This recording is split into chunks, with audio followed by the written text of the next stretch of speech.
Bonjour à tous, aujourd'hui nous allons voir Ciné Tempore qui nous a amené distribué en français par Don't Panic Game. Alors Ciné Tempore est un jeu de combat tactique, donc pas vraiment, et coopératif, donc pas vraiment ce à quoi je joue habituellement, mais on me l'a présenté, j'ai vu des mécaniques qui avaient l'air bien sympathiques, donc j'ai accepté de tester, et si je le mets sous la caméra, c'est ma foi, j'estime qu'il le mérite. Et pourtant, ce n'est pas forcément un jeu que je vais apprécier, mais il faut bien comprendre que là, je donne un avis personnel de goût personnel. Je pense que ce jeu, pour les gens qui sont adeptes de jeux de combat tactique, dans une ambiance science-fiction, ça va très bien marcher. Et vous allez voir pourquoi, vous arrêtez pas ce que je vais dire tout de suite. Vous voyez sur toute la vidéo toutes les qualités que je trouve à ce jeu dans les mécaniques. Alors, moi, pourquoi ça ne rentre pas tout à fait dans mes goûts, coopératif, tactique de combat, moi, si je suis dans des jeux comme ça, j'ai besoin d'un gros effet narratif, de vraiment une histoire, une aventure, bon, que je n'ai pas retrouvé ici. Alors, il faut savoir que je n'ai fait que 2 parties, 2 missions, hein, c'était vraiment pas grand-chose. C'est un jeu, évidemment, qui se joue en campagne, avec une série de scénarios qui s'enchaînent et des mécaniques que j'ai trouvées formalines là-dedans. J'ai pas eu cette sensation. J'ai vraiment eu sur mes 2 missions la sensation de faire, ma foi, 2 combats tactiques. Nous, on a des objectifs, les ennemis ont des objectifs, puis on va essayer de gagner, quoi, hein, tout simplement. Donc, même si tout ça, vous allez le voir, est très bien fait, pour moi, c'est pas suffisant selon mes goûts et mes critères ludiques. Bon, sans compter évidemment que ce que je préfère, c'est le Eurogame, mais j'en ai pas ces derniers temps, quoique la prochaine vidéo, ça sera enfin un Eurogame qui revient. Alors, qui dit combat tactique, dit évidemment moult figurines, hein, avec des méchants et des gentils. Des gentils, c'est nous, donc. Et nous avons donc 2 plateaux de figurines. Alors, juste un petit point d'ailleurs à ce sujet, il faut savoir qu'on est obligé de jouer avec les 4 héros, les 4 personnages du jeu, quel que soit le nombre de joueurs. 1, 2, 3 ou 4, on peut jouer à tout ce nombre-là. Il faut jouer tous les héros. Alors, c'est pas le seul jeu qui est comme ça. Alors, personnellement, moi, c'est un autre point que j'aime pas trop. Alors, on a fait la partie à 4. Comme ça, chacun a géré son personnage. Mais quand je fais du coop, moi, j'aime bien développer mon truc, quoi, quand même, hein. C'est mon côté pas trop coop. Alors là, on développe son personnage, hein, tout à fait, vous allez voir, c'est bien sympa. Mais du coup, j'aurais aimé... Moi, je préfère qu'il y ait une version des scénarios pour 3 ou pour 2 personnages. Là, c'est toujours 4 personnages, il faut jouer les 4. Vous jouez à 4, chacun a le sien. Vous jouez à moins, les personnages restants, soit seront joués par un joueur qui en jouera plusieurs, soit seront joués collégialement par tous les joueurs. Donc toujours pareil, si ça vous dérange pas le moins du monde, il y a plein de jeux comme ça, et tant mieux, moi j'aime moins, mais encore une fois, ce sont mes goûts tout à fait personnels. Donc dans Ciné Tempore, en fait, ce qui se passe, nous arrivons sur une planète, parce que la nôtre est dans un piteux état, et que nous allons essayer de faire nôtre. Et on se doute bien qu'on va faire des mauvaises rencontres, et qu'il va falloir les tataner. Comme je vous disais, c'est un jeu de combat tactique, en campagne, donc avec des scénarios successifs, mais vous allez voir, il y a pas mal de petites idées qui sont tout à fait sympathiques. Alors, premier point sympathique dans Ciné Tempore, c'est qu'on a une carte de la planète. On commence sur le site d'atterrissage ici, enfin la zone d'atterrissage, où nous allons avoir une mission à faire, et puis vous vous doutez bien qu'après, nous serons obligés d'aller faire nos missions sur les zones qui sont reliées. Et si on réussit des missions sur les zones reliées, en plus, comme vous voyez des petites icônes sur les côtés, ce sont des ressources de type différent, et nous allons pouvoir gagner ces ressources qui servent à faire évoluer nos personnages, vous en doutez bien dans ce genre de jeu, mais c'est toujours sympathique, mais aussi à faire évoluer notre vaisseau. Oui, pourquoi? Parce que après qu'on ait fini une mission donc dans un lieu donné, on aura une phase dite de colonie où, hop, on va dans un des compartiments de notre vaisseau pour y faire différentes choses, se soigner, pouvoir améliorer nos armes si on a les ressources suffisantes, etc., stocker des ressources qu'on aura trouvées, etc., etc. Donc on a cette phase, donc on a mission, phase de colonie où on va dans notre vaisseau, chaque joueur pour aller faire des petites choses et s'améliorer avant de rattaquer une nouvelle mission qui sera donc dépendante des terrains qu'on aura déjà explorés. En sachant que les missions seront de 2 types, vous allez le voir, vous avez les missions dites scénarisées, c'est-à-dire des missions qui rentrent dans l'histoire sur la planète, et entrecoupées de missions d'exploration, qui sont des missions qui sont plus variables, avec des systèmes de tirage, vous allez voir comment ça marche, où en fait on va surtout glaner des ressources, glaner des choses pour progresser, et après, boum, on repartira dans une mission scénarisée, tout en se promenant donc sur cette planète. Donc ça, vous voyez, le thème est bien là, c'est bien sympa, mais...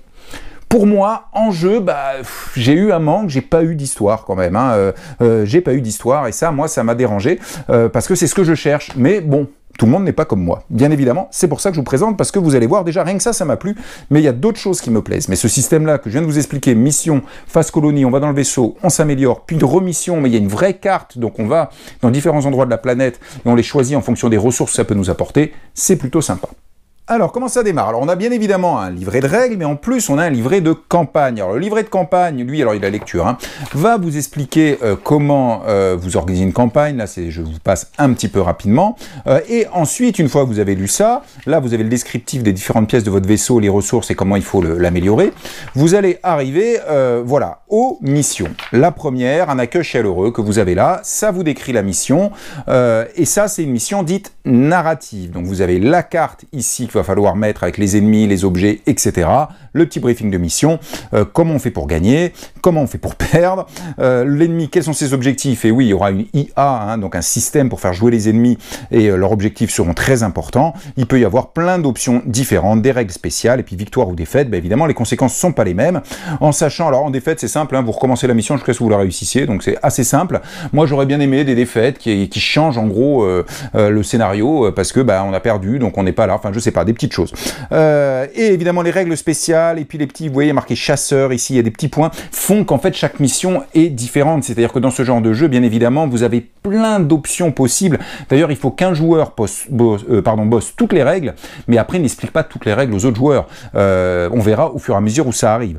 Et d'ailleurs, quand on place ça, on va pouvoir placer aussi des objets, des buissons, des machins sur le terrain. Ça dépendra de la mission. Leur impact sera pas le même. On va voir un petit peu tout ça, mais en tout cas, ça c'est une première mission. Mais après, vous aurez aussi les missions dites d'exploration. Alors là, je vous passe en fait toutes les missions narratives qu'on va faire dans l'ordre, hein, bien évidemment. Mais voilà, là, on a des missions d'exploration qui sont des missions intermédiaires, qui ne racontent pas l'histoire du tout, mais sur lesquelles on va essayer qu'on va essayer de gagner et qui nous rapporteront des ressources. Donc, on va alterner en permanence entre ces deux types de missions et c'est pour ça que vous avez ce livret de campagne. Et donc, nous ferons la carte avec ce genre de plateau qu'on assemble en fonction de ce qui est dessiné sur la carte. Alors, évidemment, il y en a plein parce qu'il faut falloir qu'on puisse faire plein de choses différentes. Alors, mais ce n'est pas tout, parce qu'on va pouvoir placer pas mal de petites tuiles qui représentent différents types d'objets, là, un cadavre, etc. Donc on va avoir pas mal de tuiles qu'on va pouvoir placer en fonction des scénarios. Vous avez aussi des tonnes d'objets différents, comme toujours dans ces jeux. Voilà, par exemple, alors ces objets 3D, là je ne voulais pas monter, hein, mais après, hop, ça va être sur le plateau de jeu comme ça, debout. Hein. Et donc tous ces objets vont évidemment interagir. Alors je vous les montre pas tous, mais vous voyez, j'ai plein de petits sachets. Ça, c'est des gros coffres, en fait, qui vont même faire un étage, donc on va pouvoir monter dessus, combattre à étage, et ça c'est des petites tuiles terrain qui vont venir pour un petit peu changer. Alors parfois vous avez comme ça une petite tuile entre deux tuiles, évidemment le passage est plus compliqué parce qu'on n'y passe pas à 50, et là encore un gros coffre qu'on pourra mettre sur le terrain. Donc tout ça pour vous montrer, je vais pas vous les détailler, ça n'a aucun intérêt, mais que en fait il y a plein d'objets et donc il y a de quoi faire des missions qui sont excessivement variées. C'est tout l'intérêt du jeu et chaque objet a une règle pour être utilisé. Et d'ailleurs, quand le jeu vous dit mettez des objets, il vous dit pas, enfin il peut vous le dire, mais il ne vous dit pas forcément mettez le cadavre, mettez ça, etc. Alors encore une fois, il peut, mais sinon, on a des cartes comme ça, et on va nous dire, bah, mettez sur ce plateau un objet scénique, pardon, puis là, un autre objet, bah, on tire au hasard, et puis hop, on voit qu'est-ce que l'on a, bah tiens, le cadavre, et là, surtout, on a l'explication du fonctionnement. Et ça, c'est important, bien évidemment. Et en fait, vous avez tous les objets possibles qu'on va pouvoir mettre sur le terrain, des rochers, etc., avec à chaque fois l'explication. Donc ça sert à rien d'apprendre tout ça par cœur. Je vais même pas vous l'expliquer, mais l'intérêt, c'est de comprendre la richesse du jeu. C'est qu'en fonction des cartes terrain qu'on va tirer, on n'aura pas les mêmes objets, et puis, bah, ma foi, on aura des conséquences différentes pour notre partie de combat tactique, puisqu'au final, je vous l'ai dit, tout se passera après combat tactique sur une zone. Mais ce n'est pas tout. Les ennemis, en fait, en règle générale, on va nous dire de quel niveau ils sont, puisque vous voyez, vous avez différents types d'ennemis. Hein. Les petits, là, vous doutez bien qu'ils sont pas trop méchants. Là, déjà, ça va être un petit peu plus costaud. Et évidemment, si je viens là, on a des ennemis qui sont encore plus costauds, puis le gros boss. Bon, bah, en fait, on va tirer. Les ennemis sont tous listés sur ces petites cartes-là. Et vous avez ici un petit symbole en bas qui veut dire si c'est une troupe, des élites. Enfin, ça donne le niveau, en gros, de l'ennemi. Et quand on va faire une mission, pareil, on va tirer au hasard certains types d'ennemis qu'on va placer là où la règle de la mission nous dit. Et donc, ça va faire varier parce que quand on va regarder, bah, on va voir qu'il faut, qu'on va peut-être tirer un type d'ennemi et pas un autre, donc ça fait varier. Tout ça, c'est surtout, encore une fois, sur les missions d'exploration. Les missions scénarisées, donc qui sont entrecoupées, missions d'explo, missions scénarisées, souvent sont beaucoup plus cadrées que les missions d'exploration où on a beaucoup de tirage de cartes et qui fait que si on fait 2 fois la même mission d'exploration, a priori, ça sera pas la même, on n'aura pas les mêmes objets, on n'aura pas les mêmes ennemis. Même s'ils sont de même niveau, ils ne fonctionneront pas de la même manière. Donc on a des tirages aussi comme ça pour sélectionner les ennemis et c'est aussi très sympa, ça fait varier un petit peu. Mais comme je viens de vous le dire, c'est surtout sur un type de mission d'exploration, moins sur les missions narratives, si je puis dire, puisque là, elles sont quand même beaucoup plus cadrées pour faire avancer l'histoire. Enfin, comme je vous le disais, notamment dans la mission d'exploration, on va pouvoir trouver des ressources, ben pareil, hein, on a des cartes encore, des cartes ressources, qui sont plein de styles différents et qu'on va pouvoir conserver pour nous aider dans la mission, puis dans les missions suivantes, parce qu'on garde d'une mission à l'autre, c'est le but d'une campagne, on fait des scénarios qui se succèdent. Bien, donc au bilan, on part sur la planète de la zone d'atterrissage quand on aura fait cette mission pour aller en faire d'autres, on alterne les missions scénarisées qui sont quand même très cadrées, où vraiment, bon, on fait toujours à peu près la même chose si on recommençait la partie, avec des missions d'exploration qui sont beaucoup plus variables, on va choisir les endroits qu'on va coloniser de la planète en fonction des ressources qu'elle nous fournissent, de façon à faire progresser nos personnages. Entre deux missions, on retourne au vaisseau et on va essayer de faire des choses de façon à être plus efficace à la mission suivante, améliorer nos armes, nous soigner si on a été blessé, etc. Et dans les missions d'exploration, comme je vous l'ai dit, on va avoir beaucoup de choses différentes qu'on va pouvoir poser sur le terrain, et de même des ennemis différents entre chaque mission, mais de toute façon, du coup, ça montre aussi que les différentes missions scénarisées vont pouvoir être construites de manière très variable par les créateurs du jeu, ont été créées de façon très variable, puisqu'ils ont beaucoup d'objets différents pour créer ça. C'est comme ça que l'on fait, mais maintenant, comment on joue exactement? Première chose, les personnages, les héros que l'on va jouer. Donc, je vous ai dit, on joue les 4 à chaque fois, quel que soit le nombre de joueurs. Alors, ils ont chacun ce qu'on appelle un datapad. Donc, ce sont ces plateaux-là. Et ça n'a rien à faire ici. Donc, ce sont ces plateaux-là. Qu'est-ce que l'on a là-dessus? C'est assez simple, au final. C'est notre personnage. Notre personnage, il va avoir un pouvoir de base qui est dessiné ici, hein, faut pas l'oublier, sur chacun. Mais comme vous pouvez voir, il a des emplacements ici, c'est pas pour rien que j'ai mis un petit jeton, c'est qu'il va pouvoir se rajouter des pouvoirs. Comment il fait? D'abord, il peut choisir sur sa plaquette, c'est-à-dire que chaque joueur a une plaquette comme ça, enfin chaque personnage qui est différente, et on va pouvoir développer tous ces pouvoirs. On va pas arriver à tous les développer, mais on va pouvoir le faire, et poser à chaque fois en début de mission, on a le droit à 5 pouvoirs parmi tous ceux qu'on aurait développés pour les utiliser à la mission suivante. C'est juste pour vous montrer qu'il y a beaucoup de variabilité. Je vais pas tous vous les lire, ça n'aurait pas d'intérêt, mais en plus, regardez, lorsque vous voulez développer des pouvoirs, en gros, vous allez commencer par un niveau 1, par exemple, si on prend cette zone-là, ce pouvoir-là, avec ce symbole-là, et je commence par ce niveau 1, et puis plus tard, je pourrais l'améliorer en niveau 2, vous voyez, c'est un trait continu, ou alors je pourrais développer ce pouvoir-là, qui est un autre pouvoir en pointillé, et qui dépend de celui-là. Donc par exemple, pour ce coin-là, d'abord je développe celui-là, puis ensuite, je le remplace par celui-là, ou alors je développe en plus celui-là, comme je veux. Et comment on fait pour développer? C'est toujours le même système dans ces jeux-là. À la fin d'une mission qu'on a réussi, on gagne des points d'expérience que l'on va pouvoir dépenser entre deux missions, notamment pour gagner des pouvoirs ou améliorer nos armes si on a les ressources. En tout cas, vous voyez la bonne richesse, quand même, là c'est le pouvoir, vous reconnaissez, de base que l'on a. Donc quand on commence à jouer, en règle générale, on lit son pouvoir de base et puis on attendra la fin de la mission, entre deux missions, pour commencer à lire tout et choisir un petit peu quel pouvoir on va se débloquer si on a gagné les points d'expérience. Donc ça c'est la première chose, et pour chaque personnage, c'est différent. Donc on peut dire que c'est quand même sympa, c'est riche, et puis ce petit système de progression est aussi tout à fait sympa. Je vous ai dit qu'il y a pas mal de mécaniques que j'aime bien. Donc ça, ce sont les pouvoirs qu'on va pouvoir développer au fur et à mesure de la partie. Donc on va aller crescendo, évidemment, mais la difficulté aussi. Et là, vous avez les caractéristiques de votre personnage. Alors c'est assez simple. Rapidité, précision, physique, mental et vie. Bon vie, c'est les points de vie de Akab. Il en a 5. S'il arrive à 5, bim, il est KO. Vous verrez comment, mais il faut éviter, évidemment, d'arriver à 5. Là, en fait, ça correspond aux 3 types d'attaques possibles de combat, que ce soit des attaques que l'on fait, que l'on subit ou que l'on fait subir. Les attaques avec des tirs, c'est-à-dire avec des armes à distance, des attaques physiques au corps à corps, et des attaques mentales, donc avec des pouvoirs psychiques. Voilà, Akab, c'est 3, 3 et 2. Vous doutez bien que plus la valeur est élevée, meilleur il est. Vous allez voir comment on fait pour les utiliser ensuite. Ça, c'est la rapidité. Alors la rapidité, elle va avoir 2 rôles. Elle va avoir d'abord un rôle de point d'action. Il faut savoir que quand c'est un joueur de jouer, il va pouvoir dépenser ses points d'action. Et alors en l'occurrence 6 pour Akab, à chaque tour, de façon à faire des actions. On va voir lesquelles un petit peu plus tard. Donc en tout cas, Akab a 6 points d'action, mais ce n'est pas tout. Comme vous verrez, il y a à chaque tour, un ordre du tour, on va pas tous jouer en même temps. Et celui qui a la plus grande valeur de rapidité sera premier en initiative. Alors vous voyez, Akab a 5, là regardez, elle a 6, pardon, 5, 5 et 5. Donc les 3 sont comme ça, mais lui c'est le capitaine, donc c'est pour ça, généralement il joue avant. Et après, vous voyez, les caractéristiques sont quand même assez différentes. La plus de points de vie, elle est un peu particulière. Lui, regardez, vous doutez bien que c'est avec le mental essentiellement qu'il attaque. Il va pas trop tirer avec des armes, il est pas trop doué pour ça. Après, pour le corps à corps, c'est possible. Mais évidemment, toutes ces valeurs-là, elle soigne en fait. Elle, c'est la médecin du coin. Toutes ces valeurs-là, vont pouvoir être modifiés par pas mal d'équipements qu'on va gagner, comme toujours dans ces jeux. En tout cas, ça c'est le datapad, c'est la base de chaque personnage. Et donc, chaque personnage ne commence pas qu'avec ses caractéristiques. Alors juste avant, vous voyez, je vous montre juste, pour chaque personnage, on a plein de jetons. Alors ces jetons-là, ils correspondent à quoi? Ben, en fait, ils correspondent tout simplement à tous ces pouvoirs qu'il va pouvoir développer. Et quand on les développe de mission en mission, ben, après on les garde de côté, on va pouvoir les mettre là, donc pour les activer pour les missions suivantes.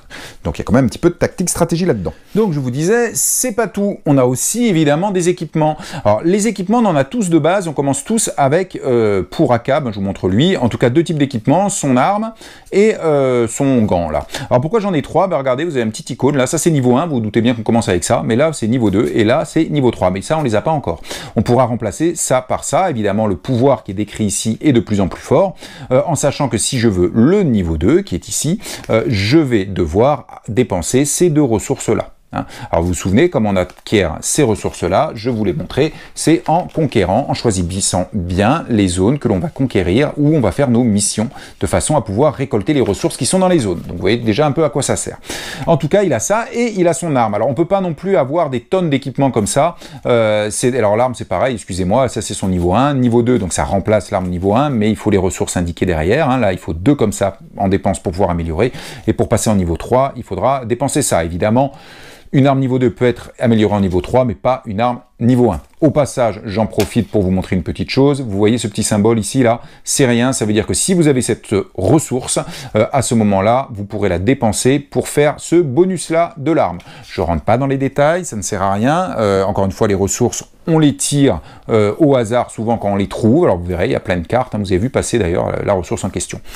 Chaque ressource, au passage, soit elle est utilisée pour ce qu'elle est, c'est écrit, soit pour le bonus de l'arme, par exemple. Mais tout est écrit à chaque fois sur les cartes, c'est pour ça que ça ne sert à rien de tout écrire, parce qu'on découvre au fur et à mesure.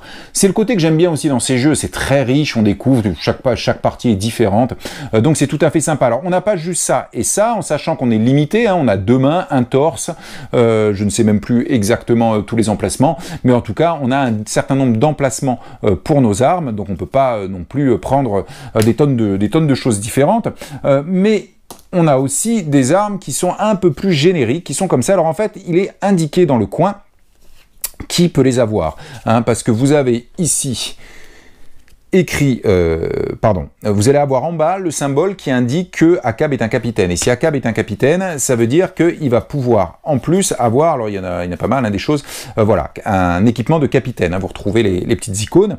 En l'occurrence, on commence comme ça avec un plastron qui nous protège. Pareil, ça c'est le niveau 3, voilà, le niveau 1 est ici, vous voyez, puis là il y a niveau 2, donc c'est toujours la même chose. Passer au niveau 2, ça me coûtera des ressources entre 2 missions si on les a chopées dans le bon territoire.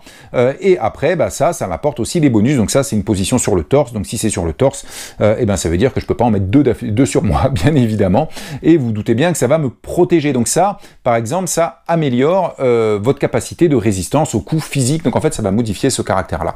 Donc c'est avec toutes ces cartes-là, tous ces objets-là, qu'on va pouvoir modifier ces caractéristiques, et on va pouvoir monter la puissance de son personnage grâce à ces objets-là, même si on peut pas en avoir 150, il va falloir choisir, et de façon à améliorer donc ses caractéristiques. Donc chaque personnage a son datapad, ses caractéristiques, boosté par ses équipements qui peut lui-même améliorer si on a les bonnes ressources entre 2 missions, et évidemment aussi entre 2 missions développer des pouvoirs qui sont ici décrits sur sa carte, de façon à poser ici ces jetons pouvoirs utilisables pour la mission suivante. Donc vous voyez, c'est quand même sympa parce qu'on a quand même beaucoup de choses qui changent, rien que les pouvoirs, en fonction de la mission qui va arriver, vous choisirez un tel ou un tel, et en fonction du profil de chaque joueur, évidemment, vous verrez un petit peu ce que fait chacun. GoPro, arrêtez vidéo. Mais que fait-on quand on joue comme action, quand c'est à moi de jouer? Qu'est-ce que je fais? Déjà, je vous l'ai dit, vous allez regarder le nombre de points d'action que vous avez, ici, là. Donc, on peut regarder combien d'actions on va pouvoir faire. Alors là, il y a une chose très importante dans ce jeu, c'est le momentum.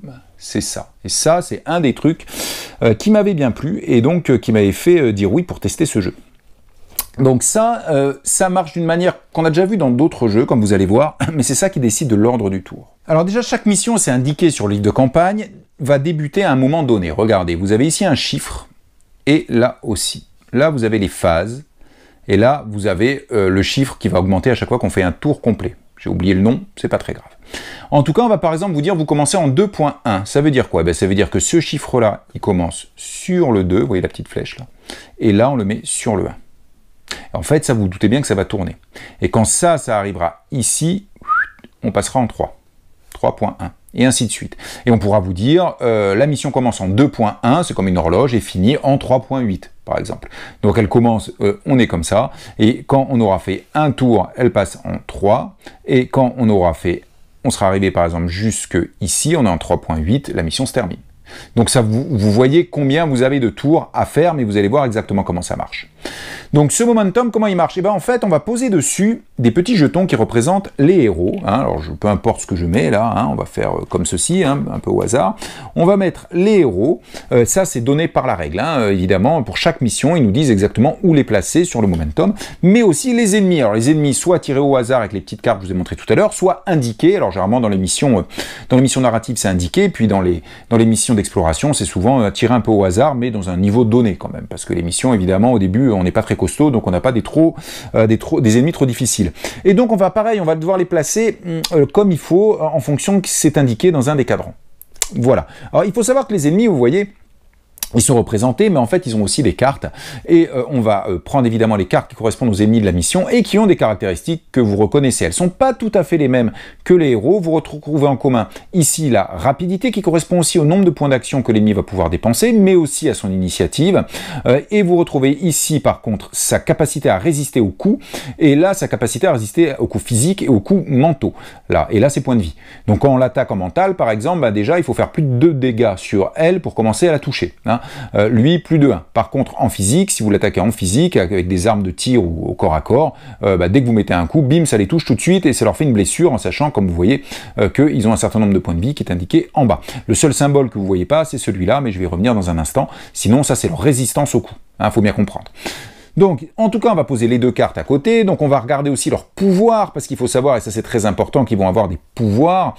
Et en fonction des pouvoirs, on va pas les jouer du tout de la même manière. Mais avant d'en arriver là, le momentum, comment ça marche? On commence la partie. Si on est dans cette situation-là, c'est à qui de jouer? Eh bien, c'est à ceux qui sont dans la phase qui est indiquée par ça. C'est aussi simple que ça. Bien. Lorsqu'il y a ennemi et allié, qui c'est qui commence? On regarde toujours avec l'initiative ici. Donc là, si on regarde, il se trouve que c'est... Hop! Non, c'est pas lui. Tac! C'est lui qui est là. Il a une initiative de 5. L'ennemi qui est là, à initiative de 4, donc c'est lui qui joue en premier, parce qu'il a une initiative supérieure. En cas d'égalité, ce sont les ennemis qui jouent avant les héros. En cas d'égalité entre des héros, on choisit entre nous ce qu'on veut, bien évidemment. En cas d'égalité entre ennemis, on choisit celui qui nous embête le plus. Alors comme toujours dans ces jeux, dès que vous avez des points où vous ne savez pas trop ce qu'il faut choisir, choisissez toujours ce qui nous embête le plus et ce qui arrange le plus les ennemis. Hein, il faut toujours jouer comme ça. Donc ça va donner encore une fois l'ordre d'initiative, et on va voir qui va jouer en premier, comme je viens de vous le dire. Et c'est à lui de jouer. Alors, qu'est-ce que l'on fait? Quand c'est un ennemi qui joue, il faut savoir qu'il va dépenser tous ses points d'action. Il va dépenser les 4. Quand c'est un allié, un personnage, il fait un petit peu ce qu'il veut, ou presque. À chaque fois que l'on dépense un point d'action pour faire des actions, par exemple se déplacer sur la carte, vous allez voir, hein, je vais vous les détailler, c'est un point d'action, et quand on se déplace, on bouge son pion, en gros on a pris du temps pour faire cette action. Un point d'action, j'avance dans ce cadran-là.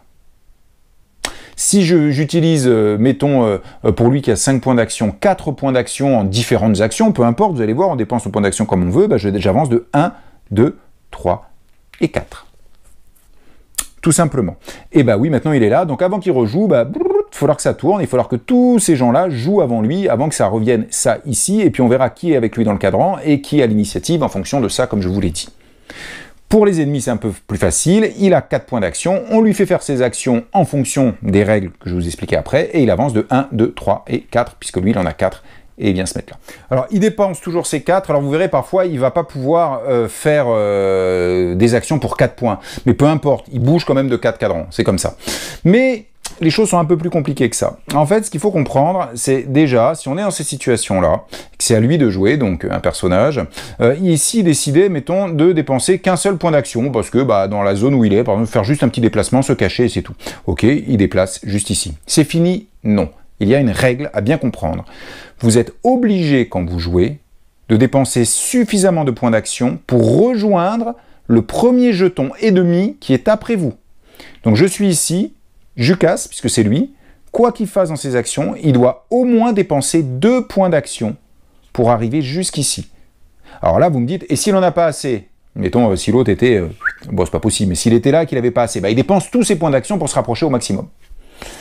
Ok, ici vous me dites, ouais, mais enfin c'est gentil, et moi je voulais juste me déplacer, je veux pas utiliser un autre point d'action. Fort heureusement, dans la règle, vous avez tout à fait le droit de dépenser un point d'action pour vous reposer, en gros, peu importe le thème, mais en gros pour venir ici. Donc vous pouvez faire une action avec un point d'action, vous déplacer par exemple, et puis après, bah, vous êtes obligé de venir ici, bah, vous amenez votre jeton ici.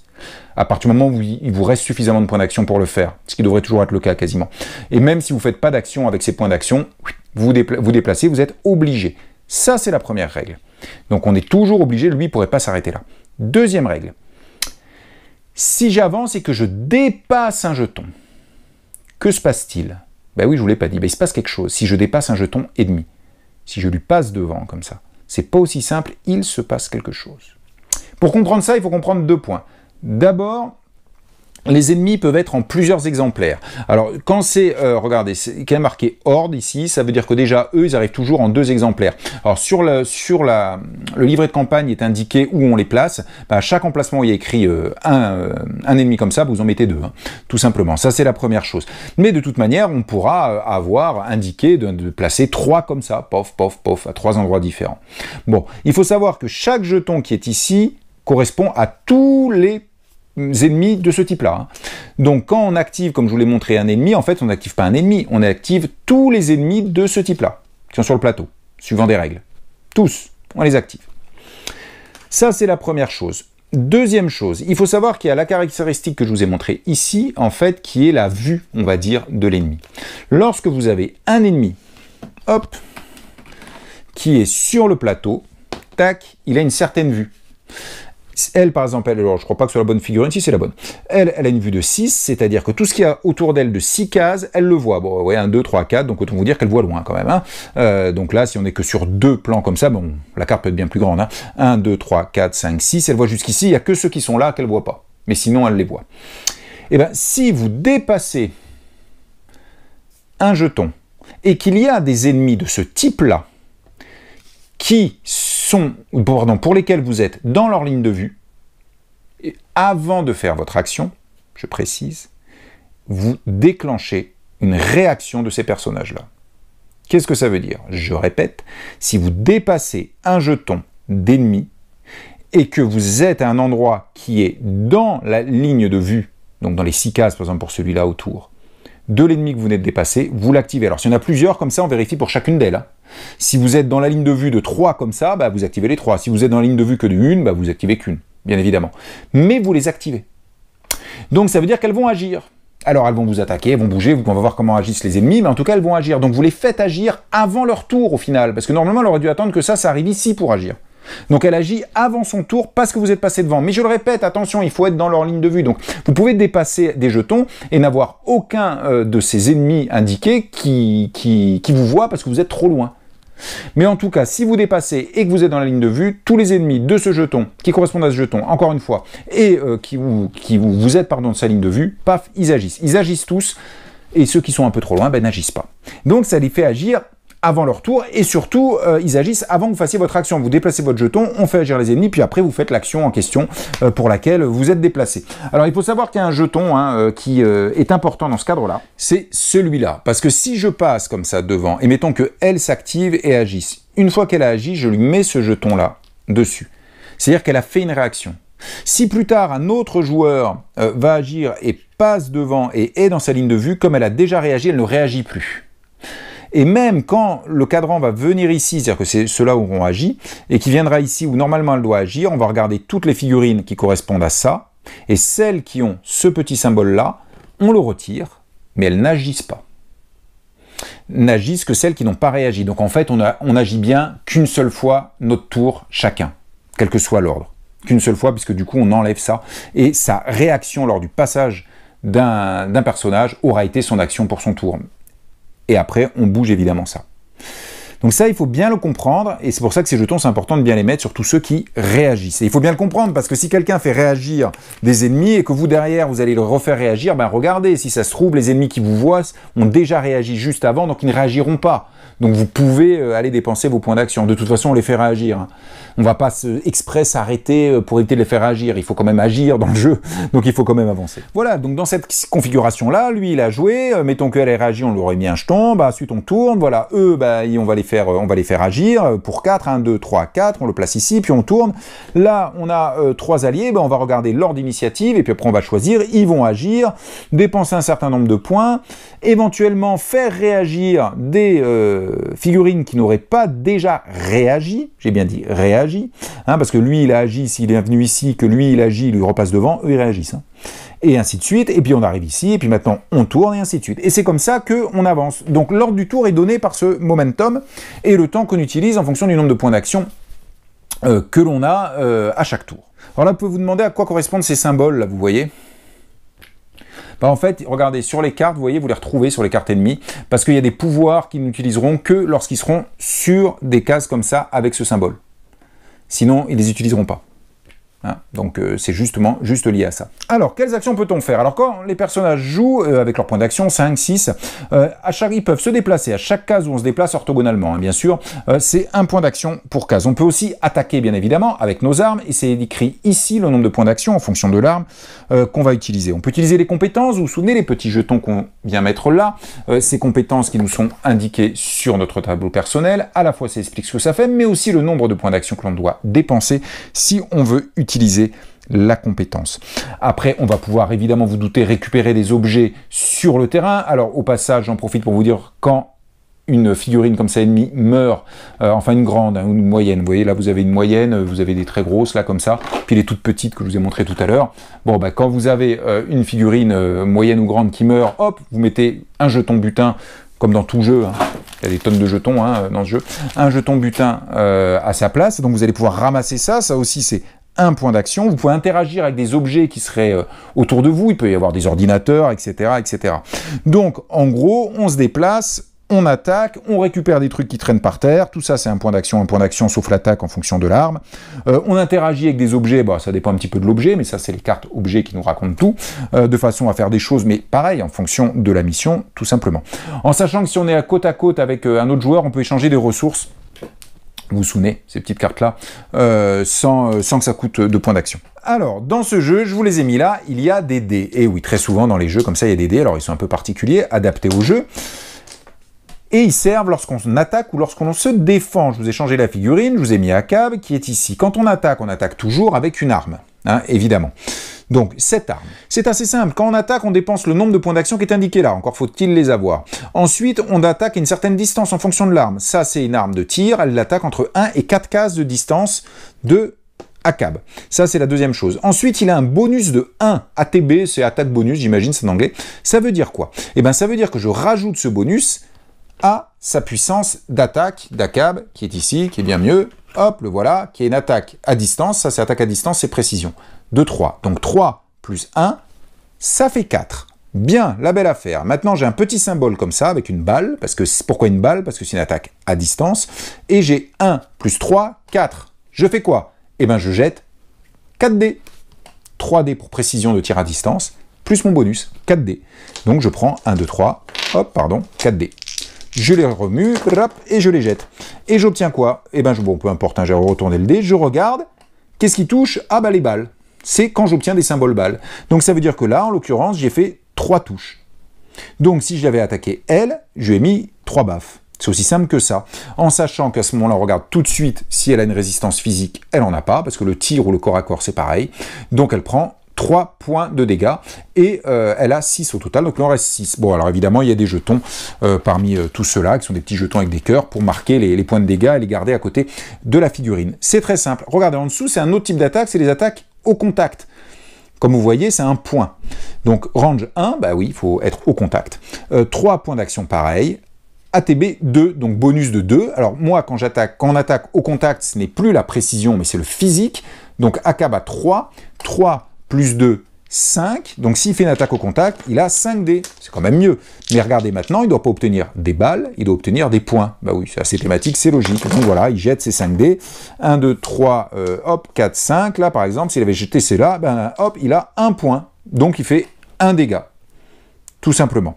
Alors, en sachant qu'il y a des ennemis qui ont des pouvoirs, il faut bien lire les cartes, ça c'est sympa, il y a des ennemis qui peuvent vous annuler des dés, qui peuvent faire plein de choses. Alors, ou vous forcer à relancer un dé de succès, par exemple. Alors, il faut savoir que quand vous devez relancer des dés, comme ça, parce que vous êtes obligé, on commence d'abord par déclencher les relances qui sont obligatoires par nos ennemis, en fonction de leur pouvoir, et ensuite on rejettera des dés si nous, on a des pouvoirs avec nos armes ou autres, qui nous permettent de relancer les dés. On fait dans cet ordre-là. Ensuite, un dé, on ne le rejette. Un dé donné, j'entends, qu'une seule fois par pouvoir. C'est-à-dire que si lui, il peut faire rejeter un dé, bon bah, mettons 2 dés, lui, il nous rejettera 2 dés différents. Si moi, je peux relancer plusieurs fois un dé, bah, un dé donné, je ne le rejette qu'une fois. Hein. Après, on doit accepter le deuxième résultat. Juste une petite chose, regardez, c'est quoi ça là? Là, en fait, lorsque vous avez ça, c'est que vous pouvez faire des attaques chaînées. C'est-à-dire que vous pouvez faire les 2 attaques pour 4 points d'action. Donc si j'étais au contact comme ceci, pardon, regardez, là c'est possible, range 1, bon range 1, donc on est bon, et ben je vais faire les 2 attaques, donc je vais faire 2 G de dés, puis je ferai 2 fois des dégâts, et ça me coûte 4 points d'action, donc c'est quand même tout à fait sympathique. Donc les attaques, c'est comme ça que l'on fait, on cherche à faire les icônes qui sont indiquées en fonction du type d'attaque, et on a le bonus, et ça c'est le nombre de dés, donc n'oubliez pas, ça va être le nombre de dés que l'on a, on regarde notre caractéristique ici, on regarde la caractéristique de l'arme, éventuellement d'autres objets que l'on aurait, avec des cartes comme ceci, et on additionne, on jette les dés, on voit combien on a de symboles, on fait des dégâts, mais on n'oublie pas de regarder le pouvoir de notre cible, d'abord sa résistance physique, et que ce soit une attaque à distance ou au contact, et ensuite, sans oublier, ses points de vie pour voir où elle en est. Donc c'est comme ça qu'on fait une attaque. Mais alors attention, parce que vous avez un système de ligne de vue, bien évidemment. Alors pour ça, d'ailleurs, le jeu vous fournit des petites plaquettes comme ça pour vérifier. Alors c'est assez bien foutu, pourquoi? Alors d'abord il faut savoir que autant un allié ne cache pas la vue d'un autre, hein, évidemment, hein, si on était comme ça et que lui veut tirer là, bah, lui il le gêne pas, hein, mais par contre un ennemi peut gêner. Donc si on était dans cette situation là, mettons, et que lui voulait tirer sur lui, il ne peut pas parce qu'il a un autre ennemi devant. En sachant qu'il y a une histoire de taille, c'est-à-dire qu'il faut que l'ennemi qui gêne soit plus grand que l'ennemi visé. Ça reste logique, ça fait beaucoup de règles, mais enfin c'est tellement logique. Après, comment on fait? Alors c'est assez bien foutu parce qu'il faut en fait que un des côtés du carré où vous êtes, vous voyez des petits endroits là où il manque un petit trait, c'est fait exprès. Mais il faut qu'en faisant partir une ligne de droite d'un des côtés, mais en partant d'un de ces coins-là, vous arriviez au milieu de la case adverse. Au milieu. Alors pourquoi c'est bien foutu ça? Parce qu'il peut y avoir des obstacles. Alors par exemple, je vous prends un obstacle là, hop, un rocher. Ça, c'est un obstacle. Ben, si j'ai un obstacle qui est comme ceci, mettons, et qu'on est comme ça, et je vais vous le montrer exprès comme ça, parce que je trouve ça très très bien foutu. Si lui, il veut attaquer lui, il est protégé par le rocher. Comment ça se voit? Si je prends le petit coin ici, hop, il faut que j'arrive au milieu de la case de mon ennemi. Ben non, regardez, je passe dans le rocher. Donc, je ne peux pas le toucher. Par contre, lui, s'il veut toucher lui, je pars du coin qui est là, et je dois arriver au milieu de sa case. Mais là, par contre, ça passe. Donc c'est très bien foutu, ça. Ça veut dire que dans cette configuration-là, lui ne peut pas le toucher parce qu'il est protégé, mais lui, par contre, protégé, peut tirer sur le côté et le toucher. Donc quand on va s'approcher, il va pouvoir nous toucher, et nous, il faudra faire le tour pour arriver à le toucher. Ce système de on part d'un des côtés, on tire une ligne de droite là où il manque un petit trait pour arriver au milieu de la case que l'on vise, permet de gérer les obstacles comme ça en s'y protégeant. C'est quand même très très bien foutu. Alors en sachant qu'il y a des règles quand c'est des obstacles en hauteur, c'est-à-dire que vous êtes un peu en hauteur. Quand vous êtes en hauteur, évidemment, vous ne pouvez pas prendre d'attaque au corps à corps, hein. Quelqu'un ne peut pas vous taper dessus à coups de poing si vous êtes au-dessus de lui, et vous pouvez viser, vous avez un range de 1 plus loin, en supérieur bien évidemment, et puis ça bloque les lignes de vue aussi, hein. Si vous êtes en hauteur, ça complique la tâche pour les autres pour vous attaquer. Et donc les objets comme ça vont gêner. Alors il faut savoir, vous avez 2 types de protection. Vous avez les obstructions et les couvertures. Alors une obstruction, c'est ce que je suis en train de vous montrer, ça bloque complètement la ligne de vue, hein, donc ça on se cache derrière. Et une couverture, alors c'est écrit à chaque fois sur les... Ici, alors je vais bien vous en tirer un. Bon, terrain difficile, ça vous coûte plus de points pour vous déplacer, tout simplement. Voilà, obstruction légère, vous voyez, impassable, donc on peut pas passer au travers, hein, c'est pas possible. Et c'est une obstruction légère, donc c'est une obstruction, c'est-à-dire que ça gêne la ligne de vue. Pourquoi légère? Parce qu'on peut la détruire, et elle a 10 points de vie. Donc en tirant de 100, en tirant dessus, en faisant 10 de dégâts, bon c'est quand même pas mal, on peut virer cet objet du terrain. Ensuite vous avez couverture. Alors couverture c'est différent, on peut tirer à travers une couverture, ça ne bloque pas la ligne de vue. Par contre celui qui se fait tirer dessus a le droit de rejeter un dé de défense. Alors vous allez voir comment ça marche, mais il peut rejeter un dé de façon à se défendre au mieux s'il y a un dé qui lui a pas plu, que ce soit un ennemi ou que ce soit un personnage par contre. Et quand c'est solide, bah, c'est qu'on peut pas le détruire. Vous voyez, il n'y a pas de point de vie. Hein. En tout cas, il faut bien comprendre, couverture, obstruction, c'est deux choses différentes. Obstruction, ça bloque la ligne de vue. Couverture, ça permet juste de rejeter un dé pour le défenseur, au cas où le jet de dé n'avait pas été tout à fait correct. Mais que se passe-t-il quand eux nous attaquent? Alors quand eux nous attaquent, mais je vais vous parler dans une seconde dans quelles circonstances ils nous attaquent, eh ben, on va regarder comment il nous attaque. Alors là, par exemple, vous voyez, le cerveau, c'est un pouvoir psionique. Hein. Ici, vous voyez, lui, il peut nous attaquer, hop, ça c'est à distance, vous voyez, c'est une balle. On retrouve le nombre de points d'action qu'il doit dépenser pour nous attaquer. On retrouve ici la distance où il peut nous attaquer. Et on retrouve ici un symbole. C'est quoi? Eh bien, en fait, lui, il vous fait des dégâts d'une explosion. Ça veut dire qu'en fait, on va nous se défendre en jetant les dés. Quand un ennemi attaque, on ne jette pas de dés d'attaque pour lui. Non, on jette des dés de défense pour nous. Quand nous on attaque, on jette des dés de défense, de dés d'attaque, pardon, pour nous. On doit obtenir le symbole qui est sur notre arme. Et quand on se défend, on jette pour nous des dés de défense. C'est très simple. Là, il y a marqué une explosion. C'est un tir. Par exemple, s'il se fait tirer par lui dessus, là, hein, enfin, hop, ça sera mieux comme ça. Si là, lui tire dessus, range 1-4, on est bon. Là, la ligne, elle y arrive, il n'y a pas de problème. Damage, c'est ça. C'est du tir, donc c'est du physique. Lui, il a 3 en défense de physique. Il a une armure, alors vous ne le savez pas, mais moi je le sais, son armure lui donne plus 2, donc ça fait qu'il a 5, donc il va pouvoir jeter 5 dés. Donc il prend les dés et il les jette. Bon, ok, et qu'est-ce qu'on fait avec ce jet de dés? Eh bien, en fait, on doit annuler les symboles écrits sur la carte de l'ennemi. Là, en l'occurrence, lui me fait un dégât avec une explosion. Donc, pour annuler... Alors, il ne peut pas me faire plus, du coup, hein, il me fait qu'un seul dégât, parce qu'il n'y a qu'un symbole. Il faudrait plus de symboles pour faire plus de dégâts. Ben, c'est simple, il faut que j'annule. Alors, est-ce que j'ai, sur mon jet de dés, tiré une explosion? Ben non. Donc, comme j'ai pas tiré d'explosion, je me prends le dégât. Paf. Si j'avais, par bonheur, plutôt jeté ça comme ça, et ben comme j'ai une explosion, ce symbole-là d'explosion annule ce symbole-là, et je ne suis pas touché. Donc, on cherche à annuler les symboles indiqués ici, en ayant les mêmes symboles ici. Alors là, il n'y en a qu'un, mais vous pouvez en avoir plusieurs. Hein. Elle, vous voyez, damage, c'est les cerveaux. Alors elle peut vous faire 2 dégâts et 2 dégâts.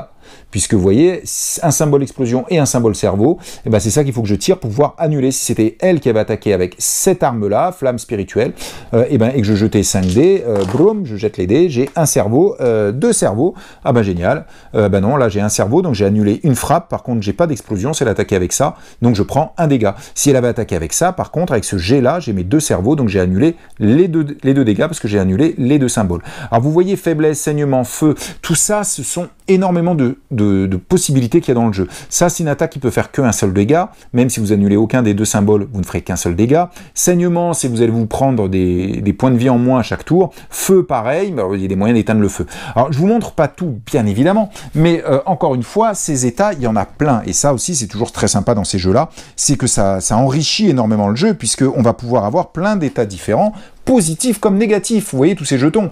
Et il s'est expliqué ici comment on les gère. Hein, et donc on va les prendre, et ils sont évidemment dans le jeu, et on va se les placer sur notre plateau pour rappeler qu'on est dans un sale état. Et appliquer évidemment à notre tour les effets que ça nous fait. En tout cas, voilà comment se déroulent les attaques. Alors vous avez vu qu'elle aussi elle a une attaque chaînée, alors quand un ennemi a une attaque chaînée, il l'utilise s'il peut, en gros s'il a suffisamment de points d'action. Hein. Donc les attaques et les défenses, c'est on jette des dés toujours pour notre personnage, uniquement.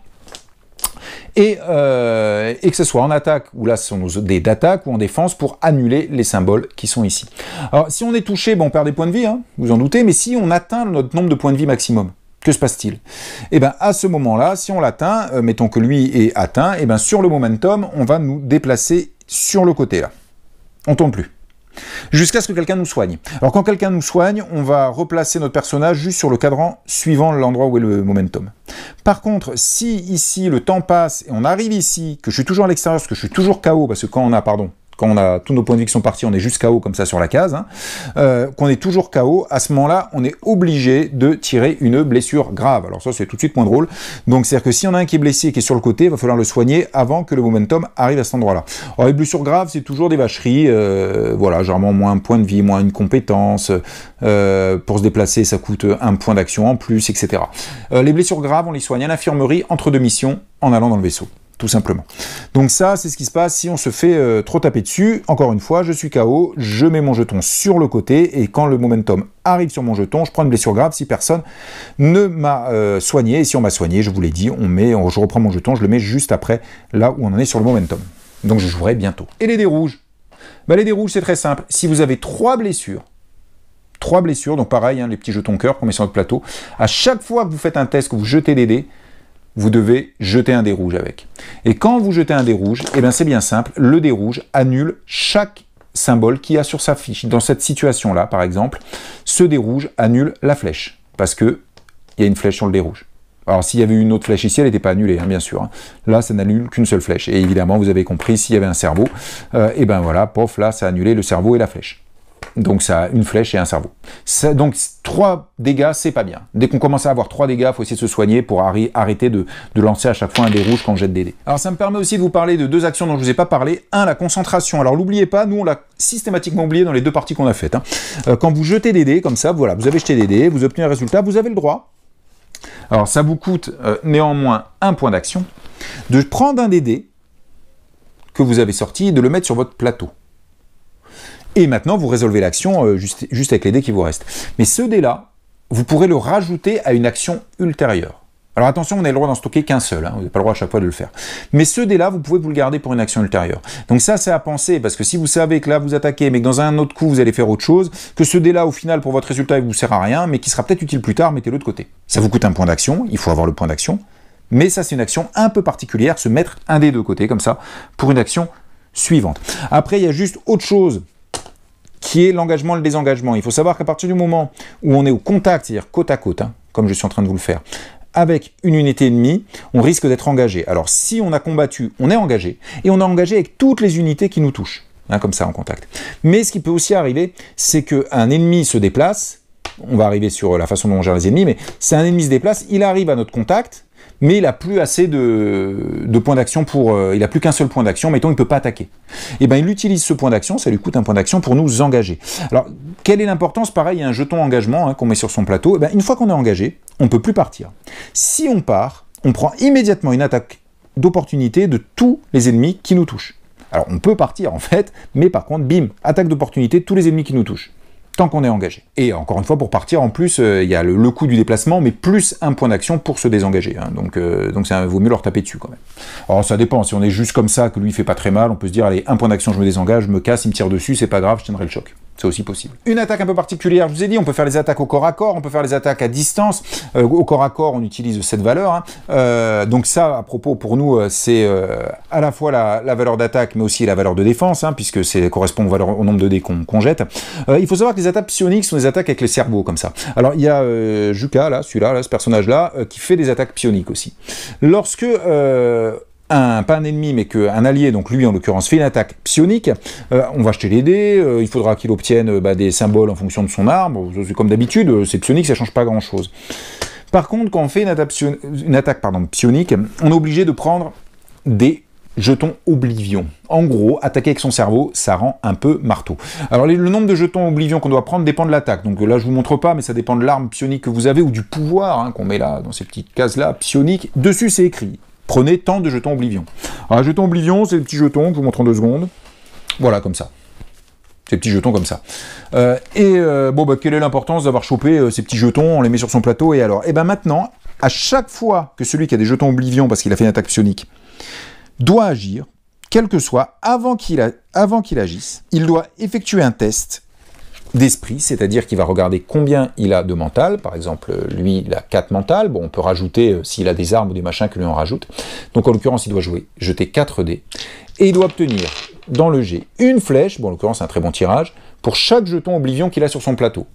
Donc, à chaque fois qu'il utilise une attaque psionique, ça le rend un peu fou, il se prend un jeton Oblivion, et à chaque fois qu'il va agir derrière, il va envoyer, en fonction de sa défense mentale, le même nombre de dés, et il faut une flèche pour chaque jeton qu'il a. Et s'il n'a pas suffisamment de flèches, eh ben, il est obligé de tirer une carte Oblivion. Alors, on lui vire tous ses Oblivions après, hein, quand même. Par exemple, toutes les autres unités présentes dans un rayon de 5 cases du psionique sont étourdies. Donc étourdi, c'est un jeton qu'on va mettre et qui va évidemment nous gêner pour pouvoir après agir. Donc ces effets négatifs, donc il y a plein de petites cartes, on les prend si le psionique doit agir et quand il jette en fonction de sa valeur là, bah, il obtient moins de flèches qu'il n'a de jetons Oblivion. Alors il y a une action particulière du psionique, c'est il peut pour 3 PA méditer et il vire tous ses jetons Oblivion. Donc c'est à son tour, 3 points d'action et il vire tous ses jetons Oblivion. Après il y a des armes aussi sur lesquelles on peut stocker les jetons Oblivion, donc ils comptent plus. En tant que jeton Oblivion par rapport aux flèches qu'il doit faire à chaque début de tour. Donc c'est un mécanisme un peu particulier pour lui. Mais comment marchent les ennemis? Parce que ça, je ne vous l'ai pas dit. Ça sera moins long. Regardez, quand on prend une mission, il y a toujours objectif de l'ennemi. En l'occurrence, tous les ennemis du rang troupe, parce que dans cette mission, il y a 2 types d'ennemis, doivent rester adjacents à l'antenne, qui est représentée ici. Donc c'est une antenne, c'est un matériel qu'on va mettre sur le plateau. Et dans un deuxième temps, attaquer les héros avec un TV de 4. Qu'est-ce que ça veut dire? Les chasseurs, donc c'est d'autres ennemis en l'occurrence, c'est ceux qui étaient ici, pardon, et là, eux, leur but c'est attaquer les héros, donc ils n'ont pas d'objectif, en gros, ils vont essayer de nous tataner. Et là, ça veut dire quoi? C'est rester adjacent à l'antenne, pour un TV de 4, et sinon attaquer les héros. Alors en fait, les objectifs des ennemis, quand c'est à eux de jouer, on va essayer de leur faire réaliser leur objectif.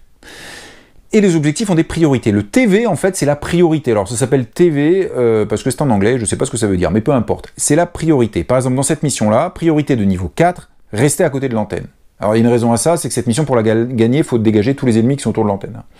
Donc ça, c'est son première chose. Si l'ennemi est à côté de l'antenne, il a rempli sa mission pour l'instant. Donc on peut passer à la ligne suivante, en l'occurrence attaquer les héros, mais sans bouger. Donc avec cette règle-là, on sait que ces ennemis qui sont à côté de l'antenne, ils vont rester à côté et nous attaquer si ça ne les fait pas bouger. Donc c'est comme ça que ça marche, tous les objectifs des ennemis. Alors pourquoi TV de 4? Parce qu'en fait, il faut savoir qu'il y a donc un ordre de priorité, mais que nous, on représente plus ou moins un danger et donc un ordre de priorité. Pour ça, on a ce que l'on appelle le périlium, qui est ce petite chose-là. On commence toutes les missions avec un périlium de 1, mais dès qu'on blesse ou qu'on tue un ennemi, on prend plus 1 en périlium. Dès qu'on soigne un allié, on prend plus 1 en périlium. Et oui, pour les ennemis, on représente de plus en plus un danger. Dans la mission que je viens de vous montrer, si en tuant, en blessant, on monte à 4 en périlium, à ce moment-là, pour les ennemis, attaquer ce bonhomme-là, qui est monté à 4, est plus important que de rester à côté de l'antenne, parce qu'on a un périlium qui est au moins égal à la priorité de l'objectif que je vous ai montré. C'est comme ça que ça marche, ce périlium et les objectifs. Donc les objectifs, il y en a plein. Alors quand il y a marqué attaquer les héros, bon c'est tout simple, hein, il suffit de les attaquer. Tu vois, vous voyez, pardon, là, hop, attaquer les héros, bon bah il suffit d'attaquer. Après je prends un peu au hasard parce que j'ai pas regardé toutes les missions, mais c'est souvent quand même attaquer les héros, mais pas que. En tout cas, c'est comme ça. Et comment on gère, donc on fait un ennemi? Alors en fait, il y a un petit algorithme qui est derrière, mais on s'y réfère juste quand on a un doute. Hein. Mais c'est assez simple. En fait, quand on active des ennemis, on va tout simplement regarder s'il a un objectif. En gros, si c'est autre chose que attaquer les héros. Hein. Donc s'il a un objectif, comme je vous ai montré, par exemple, rester à côté de l'antenne, s'il a un objectif, à ce moment-là, on va regarder dans la zone, vous vous souvenez, c'est ça là? Hein, le CA, c'est ça, c'est la zone de vue de l'ennemi. Alors, CA, pourquoi? Je ne sais pas, c'est en anglais. Donc, on regarde, et est-ce que dans sa zone, là, de vue uniquement, il y a au moins un héros qui a une priorité, vous vous souvenez, le périlium, que je viens de vous montrer, qui est supérieure à celle de la mission. Si c'est le cas, clac, il attaque, il sélectionne le héros le plus élevé. Donc, il abandonne sa mission parce qu'il y a un héros qui a un périlium plus élevé que sa mission, mais dans sa zone de vue. Dans sa zone de vue. Sinon, il va essayer de faire l'objectif. Si dans sa zone de vue, il n'y a aucun héros qui a un périlium supérieur à la priorité de son objectif, il va essayer de le faire. Si pour faire cet objectif, il est obligé de se déplacer et que sur le chemin toujours le plus court, il y a un héros, il va devoir attaquer le héros, tout simplement. Sinon, il retourne, il continue d'avancer vers l'objectif et il réalise si possible. S'il réalise son objectif, il lui reste encore des points d'action, il va attaquer. Et donc là, quand il attaque, c'est bien simple, il va se déplacer à la distance minimale pour attaquer. S'il attaque au contact, il va essayer d'aller au contact d'un ennemi. S'il attaque à distance, il va essayer de se mettre le plus loin possible de l'ennemi qui correspond à la distance de son arme. Et après, il attaque. Donc il faut suivre en fait ça. Lorsqu'ils attaquent les héros, alors, il y a une petite règle, hein, on vérifie toujours dans la zone de vue. S'il n'y a aucun héros dans sa zone de vue, à ce moment-là, il va essayer d'attaquer le héros le plus proche. Donc en s'en rapprochant. Si par contre il y a des héros dans sa ligne de vue, ce n'est plus la distance qui compte, mais uniquement le périlium, qui est ici. Hein, tout simplement. Et après, il se déplace, il va essayer de l'attaquer. Donc on va suivre ça en fonction de l'objectif qu'il a en cours s'il arrive à le réaliser. Et ensuite, on regarde toujours dans sa zone, est-ce qu'il y a des personnages, des héros dans sa zone, et est-ce qu'ils ont un périlium, donc ça, qui est supérieur à l'objectif, mais on regarde toujours dans la zone. Et s'il a vraiment personne dans la zone, et qu'il n'a pas d'objectif, il va se déplacer pour aller se rejoindre le héros qui est le plus proche de lui. Et à chaque fois, on fera ce genre de contrôle-là. Alors il faut savoir qu'il y a juste une situation. C'est si vous avez, je sais pas moi, les héros qui arrivent, voilà, hein, depuis l'autre tuile, là, hein, qui arrive de cette tuile-là, et un ennemi qui est ici, par exemple, et qui est dans cette situation-là. Dans ces situations-là, ils n'ont aucun héros dans leur zone de vue. Les héros sont trop loin. Et en plus, ils n'ont aucun héros sur leur tuile. Vous avez vu? Bon, dans cette situation-là, eux ne jouent pas. On fait avancer sur le périlium leurs jetons comme d'habitude, mais comme ils n'ont aucun héros sur leur tuile, et qu'ils n'ont aucun héros dans leur ligne de vue, parce que ça pourrait être par derrière aussi, hein, on pourrait, hop, s'il est là par exemple, il peut être dans la ligne de vue, mais pas sur la même tuile. Hein. Donc il faut personne dans la ligne de vue, personne sur sa tuile, en gros il passe son tour. On attend. Alors il y a une situation où si vous disent qu'ils sont, je crois, chasseurs, à ce moment-là, on se fout de cette règle, même s'ils ont personne dans la ligne de vue et qu'il n'y a personne sur la tuile, et ils essaient de se rapprocher de l'ennemi le plus proche. Puisque c'est la règle quand ils ont personne dans la ligne de vue. Et puis dès qu'ils ont des ennemis dans la ligne de vue, je vous l'ai dit, on regarde le périlium. Donc ça fait aussi cette histoire de périlium, qu'il y a un type qui peut commencer à soigner. Alors nous, notre partie, ça a été le cas, et le médecin a beaucoup soigné, donc du coup son périlium est monté. Du coup, les autres ont été à peu près peinards. Parce que du coup, les ennemis sont allés sur lui, qui se soignait en plus. Donc, à chaque fois, lui, quand il montait, encore une fois, il commençait à devenir la cible numéro 1.